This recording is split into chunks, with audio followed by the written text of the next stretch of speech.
قرآن پاک میں بھی والضحا واللیل اذا سجا، قرآن میں جو آیتیں آئی ہیں، ضحا کہتے ہیں ناشتے کے وقت جو سورج نکلا رہتا ہے 8 بجے سے لے کر 9 بجے کے بیچ، جس کی ہلکی ہلکی سی روشنی تمہارے جسم پر ابھی ابھی گرماہٹ پیدا کرتی ہے، اور اس وقت سورج کی ٹکیا پر تمہاری نگاہیں بھی ٹکتی ہیں، اس سورج کو کہتے ہیں ضحا، چاشت کے وقت والا سورج جو پوری کرنیں دنیا میں پھیلا چکا ہوتا ہے۔ اور اللہ رب العزت نے خود رخ مصطفیٰ کو وہ صبح کے سورج سے تشبیہ دی ہے۔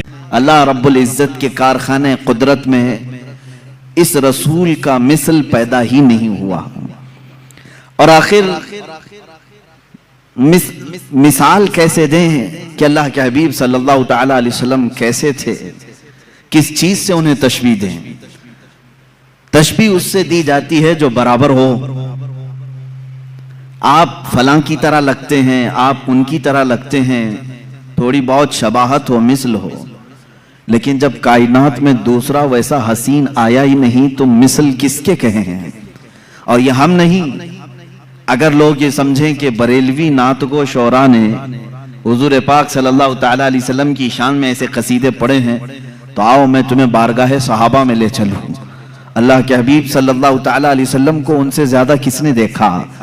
درباری رسالت میں ہمہ وقت حاضر رہنے والے صحابی رسول حسان بن ثابت رضی اللہ تعالیٰ عنہ کی زبان سے سنیں، فرماتے ہیں وَأَحْسَنُ مِنْكَ لَمْ تَرَ قَطُّ عَيْنِهِ وَأَجْمَلُ مِنْكَ لَمْ تَلِدِ النِّسَاءُ خُلِقْتَ مُبَرَّأً مِنْ كُلِّ عَيْبٍ كَأَنَّكَ قَدْ خُلِقْتَ كَمَا تَشَاءُ۔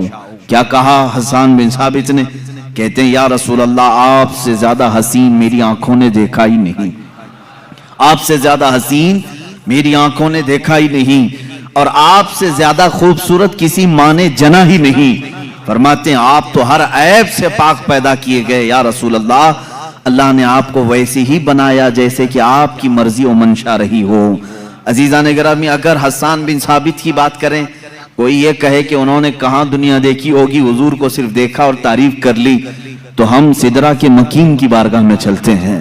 جبرائیل امین جن سے کوئی دنیا کا خطہ شاید رہ گیا ہو، ہر نبی پر انہوں نے وحی اتاری ہے اللہ کی طرف سے، اور ہر کائنات کے زمانے کو دیکھا۔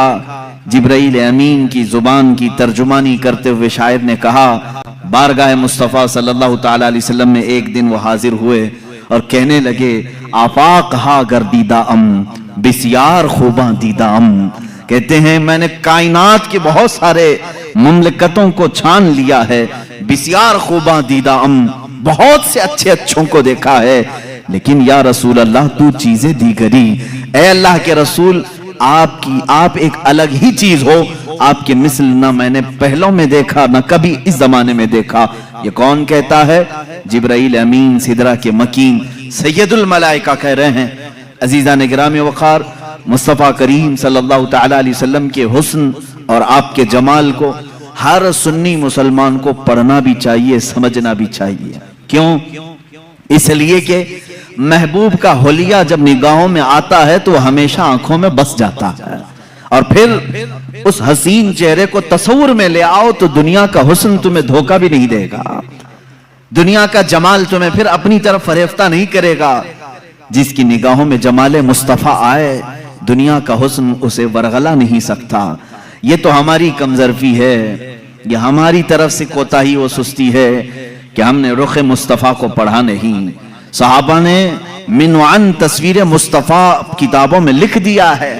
یا اور بات ہے کہ تصویر حضور اکرم صلی اللہ تعالی علیہ وسلم کی نہیں بنائی گئی، لیکن خد و خال پورے صحابہ نے اس طرح سے لکھ دیے کہ آج بھی اگر تم تنہائی میں بیٹھ کر کے ان خد و خال کی تصوراتی زندگی میں جاؤ گے، میرا یقین ہے کہ تمہیں دیدار مصطفیٰ نصیب ہوگا۔ اللہ کے حبیب صلی اللہ تعالی علیہ وسلم کی وہ تصویر تمہارے ذہن میں چھپ جائے گی۔ آج ہمارا عنوان سخن یہی ہے، بارگاہ مصطفیٰ صلی اللہ تعالی علیہ وسلم کے حسن و جمال، آپ کے خد و خال، آپ کا قد و قامت، آپ کا حلیہ مبارکہ۔ اس لیے کہ ہر مسلمان کو یہ جاننا بھی ضروری ہے کہ میرے نبی دکھتے کیسے تھے، وہ چلتے کیسے تھے، حضور پاک بات کرتے تو کیسے بات کرتے تھے، بیٹھتے تو کیسے بیٹھتے۔ اس لیے کہ خالی صرف ہمیں کہانیاں اور گیت سنانے کے لیے نہیں، قرآن نے حکم دیا ہے کہ رسول کی زندگی میں تمہارے لیے نمونہ عمل ہے۔ ہمارے لیے تو آئیڈیل ہیں، ہمارے لیے وہ آئیڈیل ہیں، تو ہمیں ان کی ہر چیز سیکھنا ضروری ہے۔ رسول کریم صلی اللہ تعالی علیہ وسلم کو اللہ تعالیٰ نے دنیا میں دونوں عظیم نعمتوں سے نوازا، حسن سیرت بھی عطا کیا، حسن صورت بھی عطا کیا۔ سیرت میں آپ کا مثل کوئی نہیں جو کل آپ نے سماعت کیا، اور صورت میں بھی آپ کے مثل کوئی نہیں۔ اللہ کے حبیب صلی اللہ تعالی علیہ وسلم کے مثل صورت کسی کی نہیں۔ صحابہ اکرام نے الگ الگ انداز میں حضور کی بارگاہ میں ترانے پیش کی ہیں، قصیدے، اور تعریف بھی کی ہے اللہ کے حبیب صلی اللہ تعالی علیہ وسلم کیسے تھے۔ لیکن ایک بات یاد رکھیں، حضور اکرم صلی اللہ تعالی علیہ وسلم کی جو خوبصورتی تھی وہ مثل آئینہ ہے۔ ایک بات سمجھ لیں کہ آئینے میں ہر آدمی اپنے ہی چہرے کو دیکھتا ہے، اور جس کا چہرہ بھدا ہو آئینے کا قصور نہیں ہے۔ ایک روایت سے میں اپنی اس گفتگو کو شروع کرتا ہوں۔ حضور پاک صلی اللہ تعالی علیہ وسلم صحابہ کے ساتھ بیٹھے تھے، ابو جہل آیا اور کہا محمد تم سے زیادہ بدصورت میں نے کسی کو نہیں دیکھا، معاذ اللہ رب العالمین۔ حضور پاک صلی اللہ علیہ وسلم نے کہا صدقتا، تو سچ کہہ رہا ہے۔ چلا گیا۔ تھوڑی دیر کے بعد حضرت ابوبکر صدیق رضی اللہ تعالیٰ عنہ تشریف لائے۔ کہا یا رسول اللہ صلی اللہ علیہ وسلم آپ سے زیادہ حسین و جمیل میں نے کسی کو نہیں دیکھا۔ اللہ کے نبی صلی اللہ علیہ وسلم نے فرمایا صدقتا یا ابوبکر، اے ابوبکر تو نے سچ کہا۔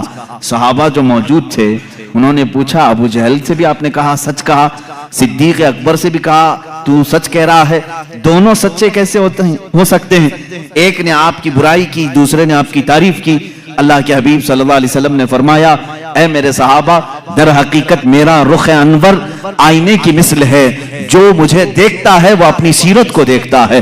ابو جہل نے اپنی قباحت کو دیکھا، اپنی برائی کی، صدیق نے اپنی خوشحالی کو دیکھا، اپنی خوبصورتی کو دیکھا اور میری تعریف کی۔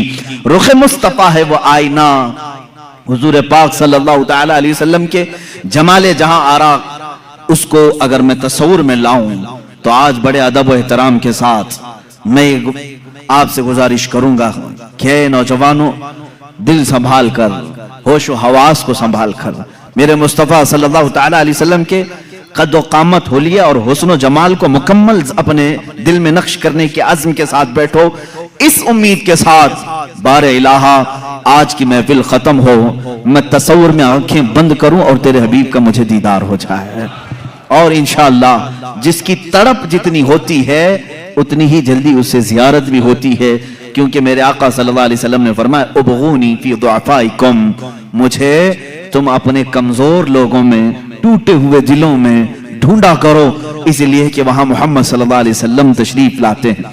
عزیزان گرامی، میرے آقا صلی اللہ تعالی علیہ وسلم کی سیرت طیبہ کے باب میں آپ کا حلیہ مبارکہ بھی بیان کرنا آتا ہے، یہ اسی کی ایک شاخ ہے۔ حضور اکرم صلی اللہ تعالی علیہ وسلم جب جوان ہوئے اور آپ نے اعلان نبوت فرمایا تب تو آپ کی عمر مبارک 40 سال کی تھی، اور جب آپ نے ہجرت فرمائی جب 53 سال کی تھی عمر پاک آپ کی۔ اب 53 سال کی عمر میں صحابہ اکرام نے جو حلیہ بیان کیا، پھر جوانی کا حال کیا رہا ہوگا؟ جو صحابہ سیرت کے ان گوشوں میں بیان کی ہیں کہ میرے آقا کا حلیہ ایسا تھا، وہ اتنا حسین ہے کہ جو 25 سال کی جوانی کا حسن رہا ہوگا وہ کس انداز کا رہا ہوگا۔ صحابہ میں حضرت سمرہ بن جندب رضی اللہ تعالیٰ عنہ، حضرت سمرہ بن جندب رضی اللہ تعالیٰ عنہ سے روایت ہے، حضرت برا بن عازب رضی اللہ تعالیٰ عنہ سے روایت ہے۔ کچھ صحابہ اکرام ہیں جنہوں نے حضور صلی اللہ علیہ وسلم کے حسن و جمال کو روایتوں میں نقل کیا، فرماتے ہیں 14ویں کی رات تھی، چاند افق پر طلوع تھا بڑے آب و تاب کے ساتھ، اور اسی رات کو اللہ کے نبی صلی اللہ تعالی علیہ وسلم اپنے حجر انور سے باہر تشریف لائے۔ آپ کے جسم اقدس پر سرخ رنگ کا دھاری دار جبہ تھا، لال رنگ کا جس میں دھاریاں تھیں۔ اللہ کے نبی صلی اللہ تعالی علیہ وسلم وہ زیب تن کر کے باہر آئے۔